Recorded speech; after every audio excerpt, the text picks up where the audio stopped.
I'm going to walk you through what his dad does so brilliantly. And Bruce was a coach and an athlete himself. And I don't know if he used to do this before, but certainly he is literally hitting it out of the park, just like we do in sports hypnosis when we're working with athletes through walking through even pre-game, before game, days before, priming the mind and conditioning the body for that performance time, even in the chaos and the distractions of it all. He even uses those words. The man is amazing. Okay. And so whether it's Tiger Woods, Kobe Bryant, Michael Jordan, so many people use creative visualization in order to literally what you imagine in the mind to make reality in real life, because the imagination, when you're visualizing, is firing as if it's happening in real time when you really bring all your energy, focus, and emotions into it. And this is what he does. He grounds his family. You'll see it in the episode. So it's Bruce, his wife, his son, George, the athlete, and his wife, Claire. And they're in this huddled position, which is brilliant. What a great anchor for when George is huddled with his teammates, okay? So they're in this huddled position, holding on to each other in this hug. Very comforting, very nurturing, very safe, very critical for creating that athlete that wants to take chances, because psychologically he is rooted and grounded, okay? Just like Kobe Bryant says in The School of Greatness, one of the best, probably my most favorite Kobe Bryant interview, which was when he literally says that he was a youth and he wasn't playing great and he was failing, and his father said to him, eye to eye, doesn't matter how many times you fail, I will always love you. He said that was when his mindset game on, because it was safe to fail, right? There was that psychological safety, that love, and that's what his father is doing brilliantly. And he still takes it even further than this. My hairs are standing up, you guys. This man is awesome. Okay, obviously I wish I could meet this man.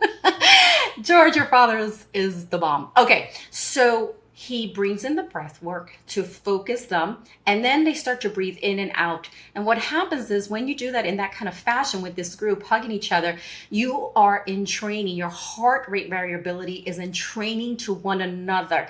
This is the optimal state from which to create heart-brain coherence. It's amazing. You can look up more research on the Heart Math website. It is phenomenal. I do a lot of this work incorporating the heart, because in the heart space is where everything becomes possible. That I am, I can, I will focus, right?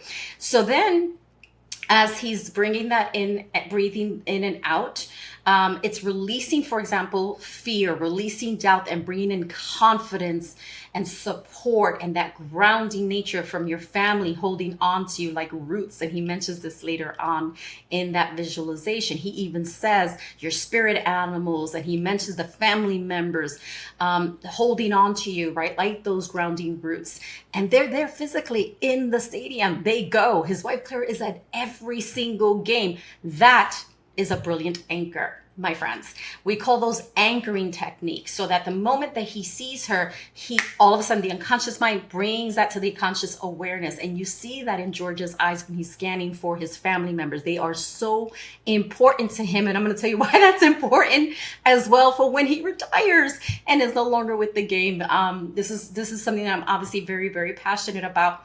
Okay, so as he brings in the heart into the work, he then places his son in the 50-yard line and says, so everybody goes there visually, right? You see his beautiful wife smile and kind of chuckle because she's there. She's in the zone. Okay. She's feeling it with them. And as he puts him there, he starts bringing up the chaos that can come, right? All the people coming in, all that slow build to that excitement, those can be distractions for the athletes. And in hypnotherapy, when we're doing sports hypnosis, we're walking them through every single one of those steps so that if there is a distraction, they are so focused because we've already conditioned the mind and body to work through that. You see what I'm saying? And so it's not something that's unexpected. The body's already been trained to handle it. Okay, so as he puts him there, all that chaos that's coming in, but you remain focused, right? You know what to do, that kind of thing. And what I really love that he does as well is how he ends it. He ends it with a prayer, and he says something like, gives that gratitude. By the way, gratitude is an amazing feeling to have in order to cement this integrate this, that sense of appreciation and gratitude. Now, let me break this down also why this is also very important. So I saw a comment, by the way, on Claire's page. And I love how she took the high road and how she answered. And some people were saying about, we don't want to, not some people, this one person, don't want to see, the stories about the families. And I thought that was incredibly important. And what's missing today is that structured family system, for us to see the importance of it versus this breakdown of the family and the unimportance of a father.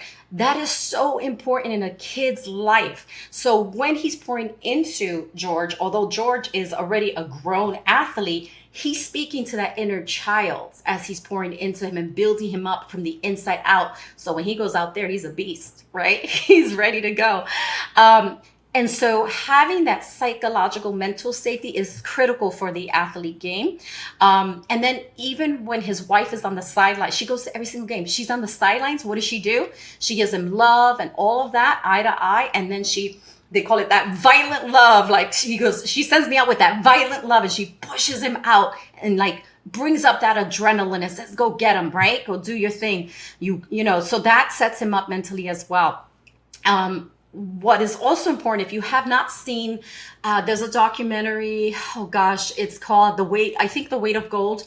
I apologize if the title is not correct. It's about Olympic champions who, after their time is done, which is kind of short, they work so long and so hard just to get to the Olympics, and then it's done like that, and what it does to the psyche, and then they feel lost, and they don't have a sense of purpose and meaning, and where do I fit in? And this is why it's so important that he has that family cheerleading structure around him, because there's joy attached to them. And by the way, the father says, bring in that joy and all of that stuff. Or it might be the next video I'm about to do in terms of how his father writes him letters. That's also an unconscious training mechanism, you guys, that I'm going to take you through as well. You can do this for yourself. So when the athlete retires, we see that there's a lot of depression. There's even been suicide, right? This loss of the inability, of finding joy in just spending time with family, because the athlete's mind is still on when they used to play the game, when they were, the it guy, you know what I mean? And so for them to find any joy in anything else becomes difficult. So when I speak on the data, on the research between harmonious passion and obsessive passion, this is what I'm talking about.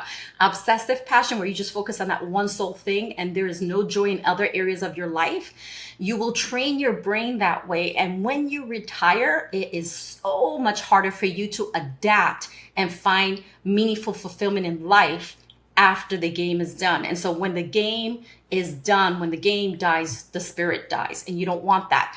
And so for those of us, who are entrepreneurs, who really put our heart into our work, I want to encourage you, like George and his family, find joys, enjoy that stuff with your family, find other ways of feeling that reward in the body, in the system, so that you're training the nervous system and the mind, that there is passions in other areas of life that you are passionate about, right?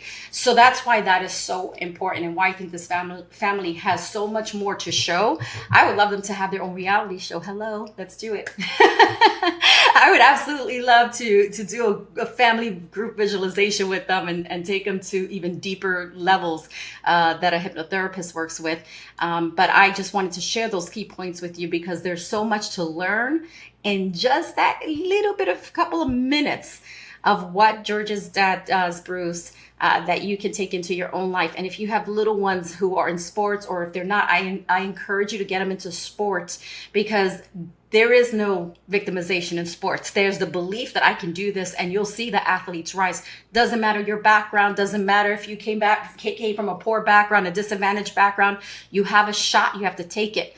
And there's no excuses. And when you fail, and you take ownership of it, because failure is data to be greater. So that is intel for you to apply to the next game, so you can land on the upside. And that is what Be You Bloom in Essence is all about, you guys. Activating those internal resources that are dormant inside of you, that are waiting to be awakened, so that you can be who you really were meant to be when you were put on this earth, and share it with the rest of us, because we're waiting for you to show up. I'm Jessica with Be You Bloom. I'm looking forward to connecting with you soon.